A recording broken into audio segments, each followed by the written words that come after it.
Anak juga mempunyai privasi. Kalimat itu sering kita dengar, tapi kadang kita lupa untuk memaknainya. Kita mengira anak hanyalah anak, belum mengerti apa-apa. Padahal dalam Islam, mereka adalah amanah paling halus, paling rapuh, dan paling mudah terluka. Rasulullah pernah mengingatkan bahwa setiap anak lahir dalam keadaan suci.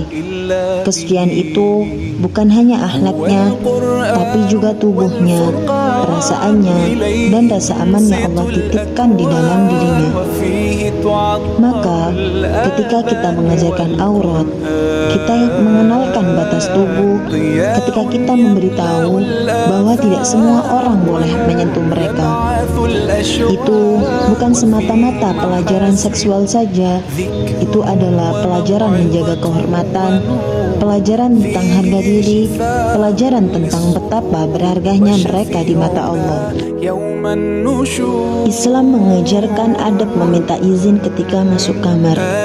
Sebagian dari kita mungkin menganggapnya masalah sepele, tapi sebenarnya itulah fondasi bahwa anak punya ruang, anak juga punya privasi, anak punya hak untuk merasa aman. Dan ketika orang tua mengajarkan itu dengan lembut, bukan dengan takut-takuti, bukan dengan marah-marah, tetapi dengan penuh kasih sayang, di sanalah spiritualitas tumbuh. Di sanalah anak belajar bahwa tubuhnya adalah titipan Allah. Bismillahirrahmanirrahim. Assalamualaikum warahmatullahi wabarakatuh. Saya di sini dari kelompok 9. Saya akan menjelaskan tentang hadis pendidikan seksual bagi anak. Hal yang perlu teman-teman ketahui bahwa pentingnya memberikan pendidikan seksual anak usia dini seperti hari ini agar tidak terjadi hal-hal yang tidak diinginkan di kemudian hari. Dalam hadis Nabi disebutkan qala Nabi sallallahu alaihi wasallam nuru auladakum bisawati wa wadribuhum 'alaiha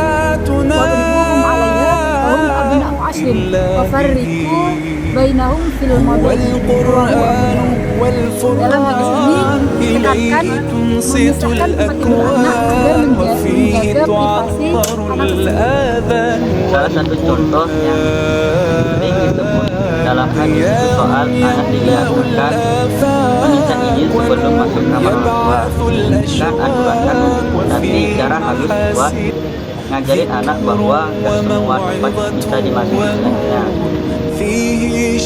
Wahai orang tua, kita bukan hanya membesarkan tubuh mereka, kita sedang membesarkan jiwa, kita sedang menanamkan keberanian, agar kelak mereka bisa berkata tidak ketika mereka perlu, dan berkata iya ketika mereka merasa aman.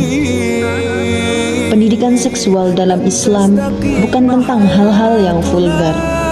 Ia adalah perlindungan, ia adalah kasih sayang, ia adalah cara kita berkata kepada anak, wahai anakku, kamu berharga, tubuhmu berharga, dan kami akan selalu menjagamu.